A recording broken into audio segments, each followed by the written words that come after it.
अपस्टार्ट्स एक ऐसी किताब है जो नई पीढ़ी के टेक स्टार्टअप के बारे में बताती है। दो ऐसे बेहतरीन स्टार्टअप्स जिन्होंने स्टार्टअप की दुनिया में एक नया मुकाम हासिल किया और किस तरीके का प्रभाव छोड़ा, ये किताब हमें बताती है।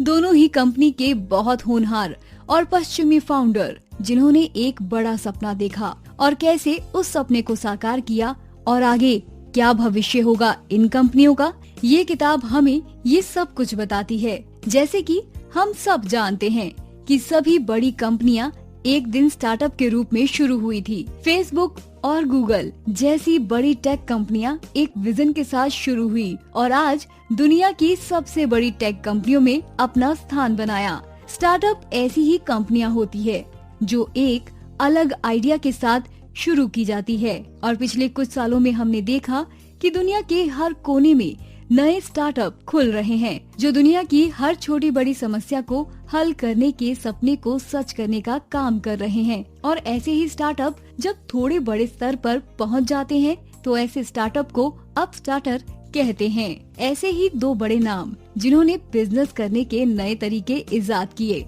और निजी परिवहन और होटल इंडस्ट्री में एक नया कीर्तिमान स्थापित किया। उबर और एयरबीएनबी के बारे में आज कौन नहीं जानता। इस किताब में आप जानेंगे किस तरह आपके कंपटीशन में खड़ी कंपनियां आपको सिखाती है खुद को बदलना, जैसे कि उबर के रूप में हमें देखने को मिला। किस तरह उबर और एयरबीएनबी एक नए मुकाम तक पहुँचे और दोनों का आगे का रास्ता क्या होगा। किस तरह से किसी कंपनी के फाउंडर या सीईओ का नजरिया एक अहम भूमिका निभाता है कंपनी के बिजनेस करने के तरीके पर।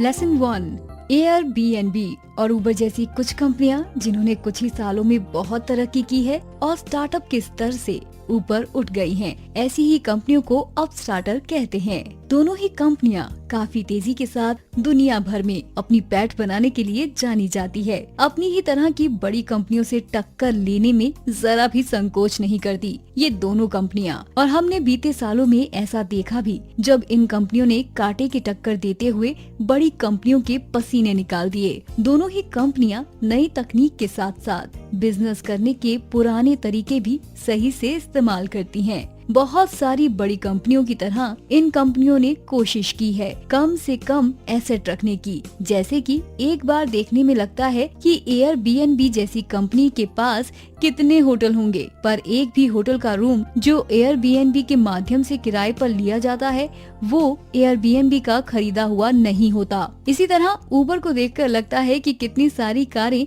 उबर के पास हैं, पर एक भी कार उबर की खुद की नहीं होती। एक स्टार्टअप में समस्या होती है जब आपके पास एसेट होते हैं और आप संभाल नहीं पाते। बहुत बार इसकी वजह से आप अपने बिजनेस को आगे नहीं बढ़ा पाते। इन दोनों कंपनियों के तेजी से विश्व भर में फैल जाने का एक कारण ये भी है कि इन्होंने एसेट पर ज्यादा खर्च ना करके टेक्नोलॉजी और स्पीड पर ध्यान दिया। इसी वजह से आज इन दोनों कंपनियों की कीमत 1 बिलियन से ज्यादा आंकी जाती है। 2016 में एयरबीएनबी को $30 मिलियन और उबर को $68 बिलियन का स्टार्टअप आंका गया। बीएनबी की सफलता के पीछे इसका सबसे बड़ा इन्वेस्टर सेक्वोइया कैपिटल है। इसके बदले में सेक्वोइया को काफी ज्यादा फायदा भी हुआ। सेक्वोइया वही इन्वेस्टर है जिसने गूगल और व्हाट्सएप जैसी बड़ी कंपनियों में भी काफी इन्वेस्ट किया हुआ है, पर उनसे कहीं ज्यादा मुनाफा उसने एयरबीएनबी से कमाया है। इसका मतलब तो यही हुआ कि सफलता के लिए काफी प्रयासों के साथ साथ एक आक्रामक बिजनेस सोच का होना भी बहुत आवश्यक होता है।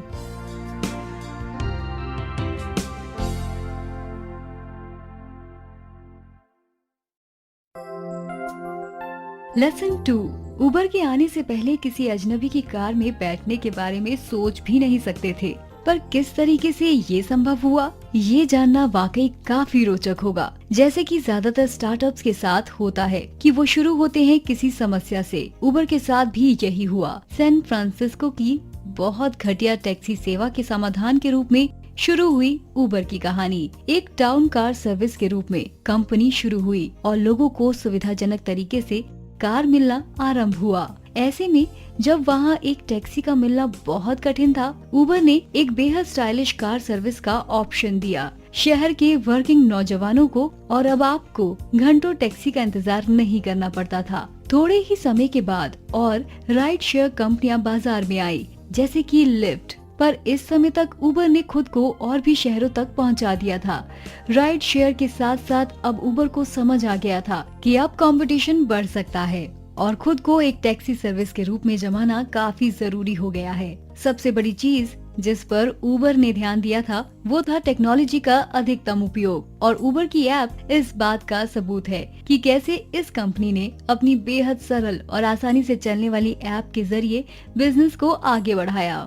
उबर के फाउंडर ट्रेविस कैलनिक का सपना एक विश्वव्यापी कंपनी बनाने का था, और ऐसा उन्होंने किया भी। धीरे धीरे बहुत सारे नए शहरों को जोड़ते हुए वो आगे बढ़े और खासकर यूरोप में उन्होंने अपनी पैठ बना ली। एक बार तो असंभव माने जाने वाले चीनी मार्केट में भी एकाधिकार बना लिया। कैलनिक का मानना था कि बदलते हुए दौर में उन्हें उबर को नए विचारों और संभावनाओं के लिए तत्पर रखना होगा, जिससे कि कोई भी नया परिवर्तन आसानी से किया जा सके, और वही हुआ भी। चीन के अंदर सबसे बड़ा कंपटीशन उबर को दिया चीन की राइड शेयरिंग सर्विस डीडी चाशिंग ने। शुरुआत में उबर ने काफी कोशिश की डीडी को मात देने की, लेकिन उसके पास डीडी से कम इन्वेस्टमेंट थी और शहरों के मामले में भी उबर बहुत पीछे थी। जहां उबर 100 शहरों में अपनी सर्विस दे रही थी, वहां डीडी तकरीबन 400 शहरों तक पहुंच चुकी थी। कहते हैं कि बड़ा बिजनेसमैन वही है जो कभी साख के लिए भी घाटे का सौदा ना करे। यही किया कैलनिक ने। उन्होंने चीनी मार्केट से निकल जाना बेहतर समझा और अपनी चीनी उपक्रम को डीडी को बेच दिया, और इसके लिए 17% हिस्सेदारी उनको मिली। कैलनिक एक रिस्क लेने वाले बिजनेसमैन की छवि के साथ आगे बढ़ रहे थे। चीनी मार्केट में भी यही हुआ। हालांकि वो अपना आधिपत्य नहीं जमा पाए, पर चीनी मार्केट से $1 बिलियन इस डील से उन्होंने कमा लिए। इस पैसे से जहां एक तरफ टेक इंडस्ट्री में उनकी वाहवाही तो हुई ही, वहीं दूसरी तरफ इस पैसे से उन्होंने उबर को और आगे बढ़ाने का काम भी शुरू कर दिया। अपनी रिस्क लेने की छवि से आगे बढ़ते हुए उन्हें कुछ कोर्ट के विवादों में भी पड़ना पड़ा।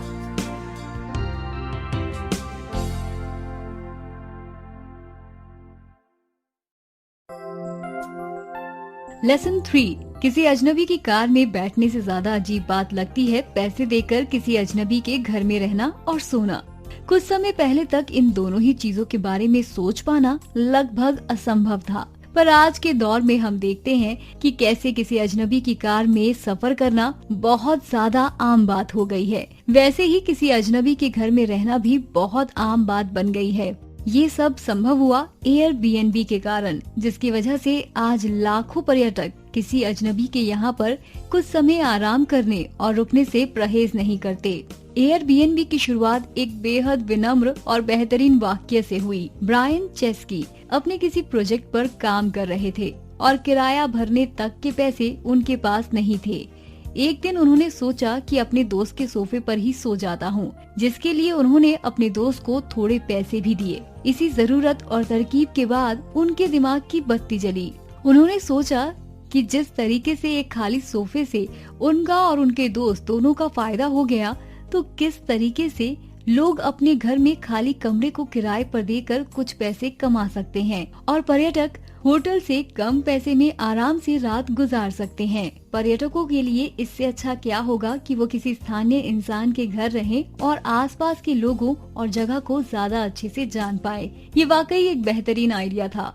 होटल में रहकर जो अनुभव पर्यटक नहीं कर सकते, वो सभी अनुभव एयरबीएनबी के जरिए पूरे हो सकते हैं। हालांकि ये सब इतना आसान नहीं था। किसी अनजान के घर पर रहना सुरक्षा की दृष्टि से बड़ा सवाल था। इसीलिए शुरुआत में इन्वेस्टर ने यही सोचा कि भला कोई किसी अजनबी के घर में क्यों रहेगा, अपनी सुरक्षा से साझेदारी कैसे करेगा। किसी भी पर्यटक के लिए एकदम से किसी अजनबी इंसान पर भरोसा करके उनके घर पर रुकना वाकई बड़ी बात थी। शुरुआत की कुछ छोटी मोटी दिक्कतों के बाद आज हमने देखा कि कैसे एयरबीएनबी ने एक नया मुकाम हासिल कर लिया। आज कैसे लोग एक दूसरे पर भरोसा करके आराम से एयरबीएनबी के जरिए कमरा बुक कर रहे हैं। धीरे धीरे एयरबीएनबी पर्यटन में एक बड़ा नाम बन के उभरा। इसे एक उदाहरण से आसानी से समझ सकते हैं कि अगस्त 2016 की एक रात कंपनी ने रिकॉर्ड तोड़ दिया जब 18 लाख मेहमान पूरे विश्व में एयरबीएनबी के कमरों में रुके थे,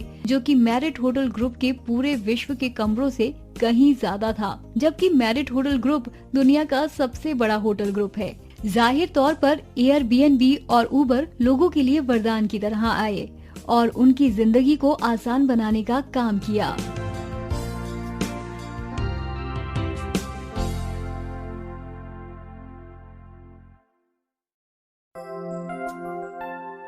लेसन 4, जहां विश्व के बेहतरीन सीईओ के बारे में बात करते हैं तो हमने देखा है अधिकतर सीईओ काफी शर्मीले और कम बोलने वाले होते हैं। माइक्रोसॉफ्ट और फेसबुक के सीईओ को ही अगर ले लें तो बिल गेट्स और मार्क जुगरबर्ग काफी शर्मीले और बेहद सरल वक्ता हैं। तेज तरार या फिर काफी तेजी से बोलने वाले सीईओ हमें कम ही दिखाई देते हैं। सीईओ के इस पैटर्न को देखते हुए एयरबीएनबी और उबर के सीईओ और को फाउंडर थोड़े जुदा हैं। ट्रैविस कैलनिक और ब्रायन चेस्की दोनों ही काफी करिश्माई और शानदार वक्ता हैं। दोनों को देखकर समझ आता है कि किस तरीके से इनके विचार इन्हें इतने आगे तक ले आए और अपनी दृष्टि को काफी हद तक समझाने और उस पर डटे रहने का वादा हमें दोनों में ही देखने को मिलता है। इसका एक उदाहरण हमें एक मीटिंग में देखने को मिला जहां कैलनिक का सामना हुआ सैन फ्रांसिस्को की टैक्सी सर्विस डिवीजन के डायरेक्टर क्रिश्चियन हयाशी से, जिनके अनुसार उबर काफी अनियमित और अनियंत्रित सर्विस थी और बिना किसी नियम के चल रही थी, जबकि हयाशी की टैक्सी सर्विस काफी नियंत्रित और नियमों वाली थी।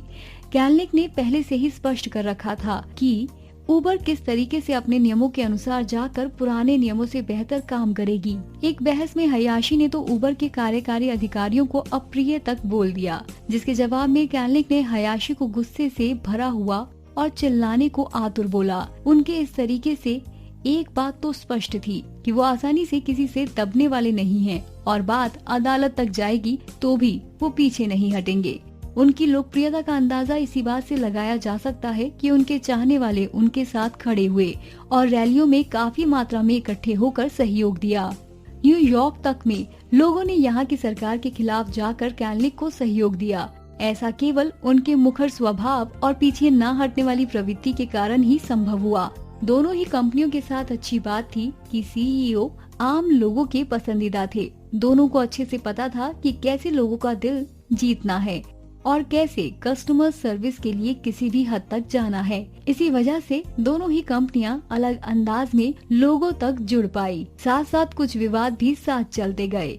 एयरबीएनबी के फाउंडर ब्रायन चेस्की भी काफी करिश्माई थे और इसका अंदाजा इस बात से लगाया जा सकता है कि investment bank Allen and company की एक मीटिंग के बाद उन्हें बैंक ने अपने सालाना महोत्सव में बुलाया और वहां उन्होंने अपना जादू ऐसा चलाया कि उनकी पहुंच आगे इन्वेस्टर और मदद आने वाले लोगों तक हो गई। अगर विवाद की बात करें तो दोनों ही कंपनियों ने कहीं न कहीं ऐसा कुछ तो किया है जिससे विवाद का रिश्ता हमेशा इनसे जुड़ता रहा। अगर उबर की बात करें तो कंपनी असल में अपने ड्राइवर्स को नौकरी पर नहीं रखती है और वे परमानेंट नहीं होते हैं और सभी ड्राइवर्स आत्मनिर्भर होते हैं और कॉन्ट्रैक्ट पर कार चलाते हैं। इस वजह से स्वास्थ्य बीमा सुविधाएं जैसे कंपनियां अपने कर्मचारियों को देती है उससे उबर बच जाता है। ऐसी ही नीतियों की वजह से उबर को बार बार विवादों के घेरे में आना पड़ा। एयरबीएनबी के साथ भी कुछ ऐसा ही हुआ जब ईजे नाम के एक मेजबान के यहाँ रुके मेहमानों ने उनका घर तहस नहस कर दिया और एयरबीएनबी ने मुआवजा देने की बात कहकर बाद में मुआवजा नहीं दिया। इस मामले ने काफी तूल पकड़ा जब ईजे इस लड़ाई को सोशल मीडिया तक ले गए और एयरबीएनबी पर काफी दबाव डाला। इस विवाद के बाद एयरबीएनबी को अपनी बीमा नीतियों में बदलाव करना पड़ा, जिससे आखिर में मेजबानों को फायदा हुआ। जैसे कि हमेशा कहा जाता है कि जब तक अपने दुश्मन नहीं होते तब तक आप कुछ बड़ा नहीं कर रहे होते।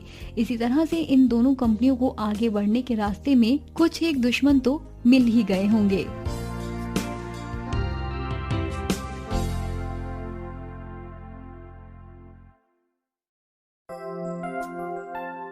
लेसन 5, आदर्शवाद और यथार्थवाद के बीच की जंग हमेशा चली आई है और चलती रहेगी। आदर्शवाद एक तरफ सब कुछ उसूलों के साथ चलने को कहते हैं तो यथार्थवाद बताता है कि कैसे असूलों पर चलना मुश्किल होता है और कैसे कभी न कभी उसूलों से अलग चीजें करनी पड़ती है। इसी तरह जब तक एक कंपनी बनाते हैं तो शुरुआत में आदर्शवादी रहना काफी आसान होता है, क्योंकि बस एक शुरुआत होती है। जैसे जैसे नई नई परेशानियां आने लगती है और पैसा और प्रसिद्धि के साथ साथ जब सफलता हाथ लगती है तो आदर्शवाद छूटने लगता है।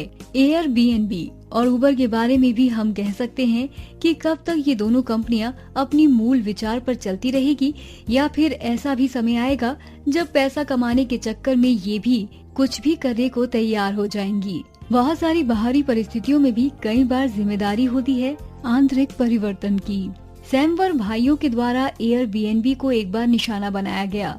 ये दोनों बनी हुई एप्स की हूबहू नकल बनाते थे और जिस कंपनी की ऐप बनाई उस कंपनी की मार्केट को निशाना बनाकर उस कंपनी को इनकी ऐप खरीदने पर विवश करते थे। परंतु एयरबीएनबी ने उनकी इस चाल को नाकाम किया और इसका उपाय निकाला, एक ऐसी बेहतरीन ऐप बनाकर जिसका कोई सामना ना हो। ये ऐसा कमाल का आइडिया निकला कि सैमवर भाइयों के द्वारा बनाई गई नकली ऐप विमडू कहाँ गायब हो गई किसी को पता भी नहीं चला। एयरबीएनबी भी कुछ इसी तरीके से आगे बढ़ते हुए प्रतिदिन नए आइडिया पर काम करती है कि किस तरीके से एक बेहतर प्लेटफॉर्म अपने कस्टमर को देकर कंपटीशन में आगे बढ़ा जाए और सैमवर भाइयों जैसे लोगों को मुंह की खानी पड़े। एयरबीएनबी बहुत ही सावधानी के साथ लिए गए निर्णयों पर विचार करने को लेकर काफी गंभीर रहती है और ऐसे आइडिया पर काम करती है जिस पर सबकी सहमति हो। सबसे अधिक ध्यान रखने वाली बात ये है कि आगे बढ़ने के चक्कर में कहीं आप भी ऐसा ही कुछ ना कर बैठे जो सैमवर जैसे लोग करते आ रहे हैं। कुछ बातें तो अजीब भी लगती है और समझ नहीं आता कि इसके पीछे क्या उद्देश्य रहा होगा। ऐसा ही उबर के मामले में देखने को मिला जब इसने अपने कर्मचारियों के संगठन बनाने का विरोध किया और अपने ड्राइवर्स को वो सारे अधिकार देने से मना किया जो बाकी बड़ी कंपनियों के लिए अनिवार्य है। ये दोनों ऐसी बड़ी कंपनियां हैं जिनके पास तमाम अवसर होने के साथ साथ टेक बिजनेस का भविष्य संभालने का दारोमदार भी है। कैलनिक और चेस्की दोनों के पास ही बेहतरीन अवसर है आगे की पीढ़ी की सोच को एक आकार देने की, जिससे वो एक निरंतर सफलता की ओर बढ़ पाए। और जब बात आए बिजनेस को बढ़ाने की या नीतियां बनाने की तो लोग इन दोनों कंपनियों की तरफ देख पाए और इन दोनों ही कंपनियों के पास इतना पैसा है कि भविष्य में टेक बिजनेस कैसे होगा ये दोनों आराम से निश्चित कर सकते हैं। एक तरफ जहां ये कंपनियां बिजनेस के पुराने नियमों को भी मानती है तो दूसरी तरफ आधुनिक टेक्नोलॉजी के जरिए नए आयाम छूने में भी पीछे नहीं हटती। देखना ये है कि किस तरह से एयरबीएनबी और उबर जैसी अब स्टार्टअप कंपनियां आगे आने वाली पीढ़ी को बिजनेस करने का रास्ता दिखाएगी और किस तरह से अपने मूल विचारों को आगे बढ़ाती रहेगी। जैसा कि कहा जाता है, बड़ी ताकत के साथ बड़ी जिम्मेदारी भी आपके कंधे पर आती है।